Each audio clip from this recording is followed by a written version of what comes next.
Okay, we had a huge win Saturday. We played our best game of the year. Played well in all three phases against a very talented team. We talked about championship urgency the last 2 or 3 weeks, and I really feel like our team seized the moment Saturday and really played well. But the reality is that game's over. That game's behind us. We can enjoy that after the year. We got to move forward, and we've got Louisiana-Monroe, a opponent that is a very well-coached team. I have a lot of respect for their staff. A lot of veteran guys won a lot of games. Offensively, they're a top 20 offense. They've got skill guys that can flat out play. They got one of the better kick returners in all of college football too. So when you watch their film, they definitely wake you up. We need to continue to get better. That's our message to our team, is to keep the momentum. A lot of teams after a big win you've seen this year around the country, have a fall off. We can't have a fall off, and that's our challenge to our team, to keep our momentum going into the last game of the year and just keeping that championship urgency this week. And so that's my message to our team, and I expect us to do that. Questions? After reviewing the tape with your offensive line, what they did against Georgia, talent and everything considered there, was that the most complete dominant performance you've seen from the offensive line this season? I think this year, you've seen that group improve each week. We had some tough times early in the season. Probably the most impressive thing to me is the different guys that have been at different positions and be able to, run the football effectively against a very talented defense. And, you've seen that group grow, and they're playing their best football right now. Considering what Harold was able to do the other night, and I know Horton still limped up, does that even make it tougher maybe for Horton even to get back if he's healthy? I don't know about that. I mean, the good thing about it is we got 7 guys that have been in SEC games, and all 7 of them have played well. And we talked about the depth, quality depth up front at the first of the year, and we're feeling really good about those 7 guys. And so we'll see how this week goes. I think it's probably a week-to-week type deal. We still got a couple guys that probably aren't 100%, but I'm real proud of that group and how they've continued to get better, and it has not mattered who's in what spot, and that's really rare. And that's just a tribute to Coach Hand and his offensive linemen. Guys, you've held offensive linemen out in this game before between Georgia and Alabama in years past. You held out Sean Coleman a couple of years back. With Darius and Morton in particular, do you expect them to be held out? We'll see how this week goes. I mean, our mindset is to get better, and our mindset isn't to put the brakes on anything. I mean, this is about us. It's about us seizing the moment and getting better and keeping our momentum. So, we'll see where that goes later in the week. I know both those guys will practice today, and I'll have a better idea later in the week. Yes, you said all along, even on the 2 baby losses, this was a good team. Yeah. Was there a time, though, when you could see a real turning point where it really turned the corner to play the guy last? Yeah, and of course, obviously, week 2 was, we didn't play well offensively at all. Defensively played well, and just a matter of us maturing as an offense, I think, had a lot to do with that. And any time that, we've been playing good defense all year, and the defense, I think, is even feeding off the offense once they started to grow up and once they started to play quality football. And so, after the LSU game, obviously that was a kind of defining moment of what direction we're going to go. And our leadership just took over, and we continued to improve after that second half. And, we're where we're at right now. How important was, you talk a defining moment, but since then, the second half, third quarters of games have been very aggressive. Mm-hmm. Has the mentality of this team kind of... Yeah, there's no doubt. There's no doubt. There's certain things you learn from, and there's certain mistakes you make. You try not to make the same mistake twice. And I think I said that after the LSU game, and I took full responsibility for that. We can't ever let that happen again, and just that mindset of keeping the hammer down, and regardless of the score. And, so far we've done that. Does that transfer to you? Because, you guys are up 30 points, and you're challenging the spot on the field late in the game, with the game very much in hand. Does that translate to you as far as... I don't know. I mean, that's just you know, as a coach, that's just what you do. I mean, that's, if you feel that way, you challenge. You know, we've kind of got that mentality to roll up our sleeves and finish the games the way we should. You know, stranger to jet sweeps and jet action, but you're using it more now to good effect. Talk about the decision to start relying on that more, to give Eli more opportunity. You know, Eli is one of our more explosive players, and you know, you just, from a coach's standpoint, you see what your strengths are, and you try to build around the strengths. And I think Chip has done a very good job of that. And you know, Eli's got a lot of yards on the perimeter this year. Does that help make up for the fact that Jarrett's not a great runner, that Eli's kind of like that runner now? You know, I think every team's different. Every offense is different. You've got your players, and you try to build around their strengths. And so I think it's just a matter of that. And you know, Eli is very explosive on the perimeter, and Jarrett has got better at running the football. I mean, he's starting to really get comfortable with the zone read, and like I've said before, just keeping it just enough to keep the defense honest. I think you've seen probably the last 4 weeks things change, you know, as far as that goes. A two-parter on Malik Willis. His pass was that RPO. Mhm. Also, how has he kind of progressed within the RPO world, and the possibility of him actually getting to play extended time this week? Obviously, you got to get up big, but how big is this week, you think, for him? Yeah, I mean, I think the last probably 4 weeks have been big for him. You know, he's got almost equal reps in practice, just to make sure that you know, he's prepared if something happens to Jarrett. Obviously, game experience, there's nothing like that. He has got to play, you know, at the end of some SEC games, which I think has definitely helped him. And I thought he did a good job the other night, you know, when he was in, and you just said it, the RPO right there, and he's got a good feel for that. And but we'll see how this week goes. What does it mean to you guys having Casey Dunn back out there playing since he got hurt? He's playing at a high level, and it's really amazing. You know, he had a pretty good injury, you know, against LSU, and came back in that game and couldn't finish the game. And the way he's recovered is amazing. I mean, he's a tough young man. He is playing at a high level, very high level. He played his best game the other night against, you know, one of the better fronts in college football. What was the inspiration for Ryan Davis's punt return, where Steven kind of ran away from it, Mhm. and Ryan came back to kind of fill that spot? I haven't seen that before. Right. Yeah. I'm saying, Right. Yeah, and that was just a little wrinkle, you know, just trying to steal a few yards, you know, and just a little wrinkle, and you know. it worked. Kickoff coverage still concern you a little bit after making Yes. personnel switches? Yes, it does. We did improve.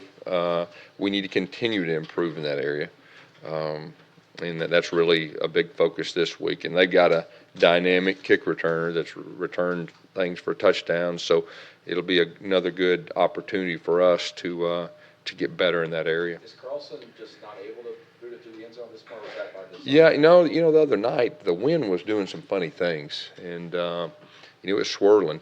Pretty unusual for our stadium, but it was swirling, and but at the same time, it gave us some opportunities to cover, and we hadn't had that many opportunities to cover, so I think it kind of probably worked for the good long term. Gus, Carlton Davis played really good football for a long time. What have you seen out of him this year, especially lately? Well, I think the fact he stayed healthy has really been the difference, because he was playing at a high level before he got banged up last year. And, you know, this time last year we were hanging by a thread in a lot of areas, and he was one of those guys that, you know, was just getting himself to the game. And now he's healthy, and you can really see, you know, what he's capable of doing. Having a guy like that on defense, how important is that you have a guy that you feel good about an entire side? Well, it allows, you know, Coach Steele to call defenses like he wants, and to have a lot of confidence in your corners. It kind of opens up the playbook, so to speak. Gus, on the touchdown pass to Darius, if I'm not mistaken, we can hear you on the CBS boom light yelling, hit him, hit him, hit him. And it almost seemed like Jarrett kind of slowed everything down and let it develop a little bit. It seemed like there was a perfect throw, and then finally on a 50-50 ball, you guys are really going Yeah, first of all, I probably didn't have anything to do with that. You know, I mean, I'm not going to take credit for that, because that it was just it was a great read, first of all, okay? It was a great throw, and Darius made an unbelievable catch to adjust to it, you know, when you slow it down. And they had a guy coming from the other side, and he's reaching, going. It it was one of those 50-50 balls that in a big game, you got to have some of those. And that particular play really kind of opened things up for us because up to that point we kicked 3 field goals. And it's kind of like, we had some opportunities missed, but when he hit that one, it kind of opened everything up, gave us some breathing room, and probably after that play, just the confidence level offensively took off. Were you trying to confuse their defense? Because there was a screen pass on your side to make them think that to throw it to the screen instead of downfield. That's a possibility. Yeah, that's That's what I was thinking. you guys are good. I mean, you're really good. I'm impressed. You do that. I never mind. All right, you want to answer it. I was going to say, you do that a lot? Do you say things on the field to maybe get in someone's head? I don't know. I mean, I coached high school for a long time, and you do what you got to do. They can't reason, he can't hear you, can Who? Jared? You probably need to ask him. I don't know. I've got a loud voice. The defender can hear you, though. And he bit on it. Did he? Yeah, y'all don't miss much. I'm impressed. Good job, guys. That's impressive stuff. But Jeremiah Denson, and the way he was fully healthy in that Yeah. game, Kevin Steele talked about how much he just helps with identifying Yeah. routes, helping everybody on the field. How important is he? Yeah, he's a coach on the field, and the thing about him, he's starting to get healthy too. He barely made it, through the LSU game. I think everybody saw, but he's such a tough young man, and he's starting to get healthy, and he's like a coach on the field, and he gets people lined up. He's real crafty, and he's kind of a veteran guy that just kind of knows what the offense is how they're trying to attack. Defense has been strong throughout the season, but has the front seven, particularly after given what y'all lost, Carl and Lon, kind of impressed you, especially what they did against? Yeah, I think so. I mean, I think it has to impress everybody with the way they did the other night, stopping the run. I mean, we've done a pretty good job of getting after quarterbacks in passing situations this year, but when you stop the run like we did, it definitely is eye-opening, and I'm real proud of our defensive front. It ought to give them confidence, moving forward. You said you didn't want to put the brakes on anything in this game. How does that translate into how you handle carries for Carry-On and some of these other running backs when you have Alabama next week? You talking about this week? Yeah. Every game's different. Every game unfolds differently. Obviously, we're going to use common sense, but our mindset is to get better. And so many teams will naturally have a let up because human nature. And the challenge, like I said, is that game's behind us Saturdays. That's great. That's over with. It's moving forward now. And Louisiana-Monroe is the next opponent. And like I said, you turn the film on, they'll catch your eye because they've got some talent. Their staff is a very veteran staff, a very good, well-coached staff, and we need to play well. And that's our mindset. And so we're gonna progress like we've been doing. We'll use common sense if we need to, but we're gonna play football and we're gonna get better. Carry-On said after the game that you mentioned letting up, that's usually when injuries happen. That's right. He's right on target. Yeah, And the thing about KJ too, I'm just gonna say this too, it's starting to get cooler. When it gets cooler, guys can carry the football more. And KJ is a veteran guy, and like I've said before, you ask him after every quarter, how you holding up, how you feeling? And he is a mature guy enough that'll tell you the truth. And he could have carried it probably another 10 times the other night. I mean, he's just got that. He's got whatever that is. Trey Mason was exactly the same. Some guys get stronger, and he's got that ability. Have you noticed in your career when if a team lets up a little bit, that's when injuries happen? Because they're not. I'm not going to say that. I'm not going to say that. But you want to keep the hammer down. Coach, Jeff Holland said after the game that there was kind of an increased focus on the guys having fun, and it seemed like that was more of an emphasis by the coaching staff. What was it about this past week that made that? Yeah, I just wanted our guys have worked extremely hard, and I want our guys to have fun playing the game. And so that was kind of one of those things that I want them to do. Obviously, when you win big, it's funner, okay? But, I want our guys to be a little looser, and really I want to be a little looser. and I wanted to have fun myself. So that was one of our messages. Can you talk about Chandler Cox? Like he's having a really good season. Chandler Cox having a great season, and he's been our MVP offensively, I think 2 or 3 games this year. He's one of those guys that the stats don't say it, but you look at some key plays from last week's game and every week, he's usually making a key block at the point of attack.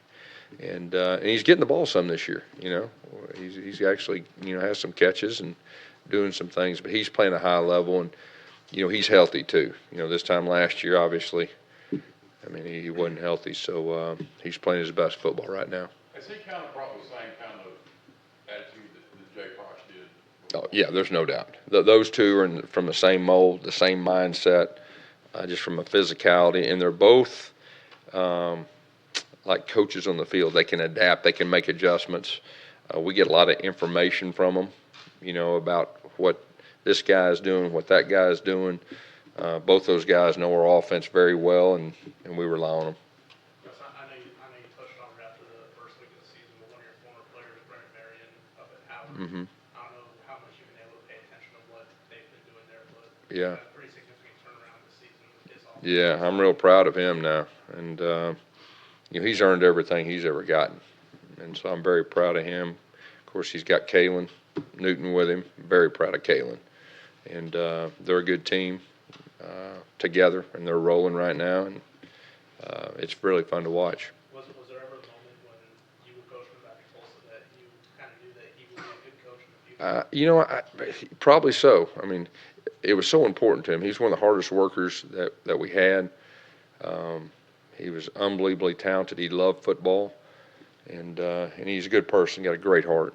But like I said, he's earned everything he's ever gotten, and I like that. I like guys that do that, and so this is his moment, and he's seizing his moment. Anything else? All right, good. Thank y'all.